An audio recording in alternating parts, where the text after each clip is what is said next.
You know, me and my father used to talk about, what if you could do a person? Would you do it? Like, would you want to handle a dead person? Maybe just a head or a hand. I mean, animals are one thing. I dig animals, but people, I don't know.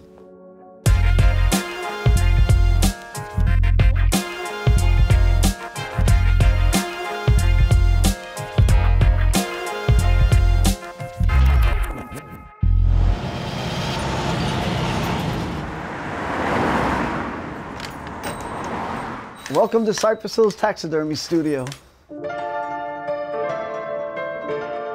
This is John, the last taxidermist in New York. I'm the only taxidermist in the 5 boroughs. When I was a kid, there was one in every borough. When my father was a kid, there was like 4 or 5 in Brooklyn alone.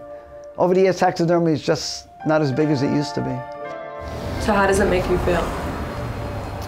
To be the last one? I mean, it's cool because I have the monopoly on it, but at the same time, I hate to see declining in taxidermy because even here, I don't get the work my father got. His collection of stuffed animals is worth over $38,000. Black bear would tend to stay away from you. This guy would have you for lunch. He's an aggressive kind of bear, so you don't want to meet him. You have to go to Alaska to find him. There's a rhesus monkey. That's for a guy in the city. He had that and he wanted me to mount it, so I mounted just a monkey head. And this goat is over 100 years old. My father bought this off a museum that went out of business in the 60s. Water or fire would destroy taxidermy, otherwise it goes on and on and on. Taxidermy is basically a service. A hunter catches an animal, brings it to the butcher, gets it back, brings it to me. The process is called mounting. The animal is taken apart, all the meat's taken out, the skin is tanned, and it's rebuilt. Then we got my lion. Everybody takes pictures with this lion. He's like the biggest attraction. I would sell him for $12,000 because you can't even get him. They don't want him imported into the United States, so it's becoming harder to get him. That snake skin, that's a reticulated python. That thing is 19 feet long. That's a tan skin. I never mounted, I just wanted the open skin just to show like that because it's cool. He's as wide as the shop is wide. And now we come into the back. This is, as everybody says, where the magic happens. This is where I do all my work. This is a deer head I did. When you first build them, they have to dry. So you cut out the ears. Actually, clothespins work very good to hold the ear in shape. And after he dries, I'll finish him up. He could charge from $400 for a deer to $2,000 for a full bear, which could take him up to a year to finish. He's the best in the world as far as I've seen, yeah. Yeah, I would bring my work to him all the time. Thanks, man. No one else.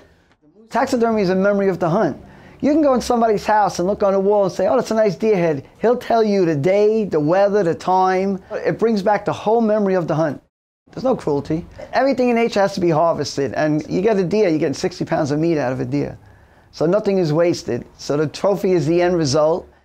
I realize now it is art because you're taking a dead animal and making them look as close to lifelike as you can. So when you're done, you look at it sometimes, you just feel like I nailed it. This animal is just like it should in nature. So that's the satisfaction of it. But it's not just animals that John has had taxidermy requests about. I get calls from people wanting to mount their relatives. Some are pranks and some are real. Some people think it's legitimate to do. I had this lady call and she's crying hysterically. I said, how to be a pet? So she's saying a Shih Tzu, which I thought was a Shih Tzu the dog. She goes, no, my sister.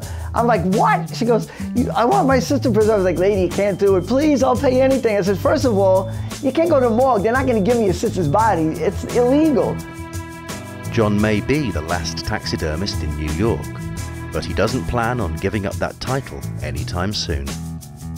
My father worked right up till he died, 79 years old. So yeah, I think if I can keep doing it, I'll do it to the end.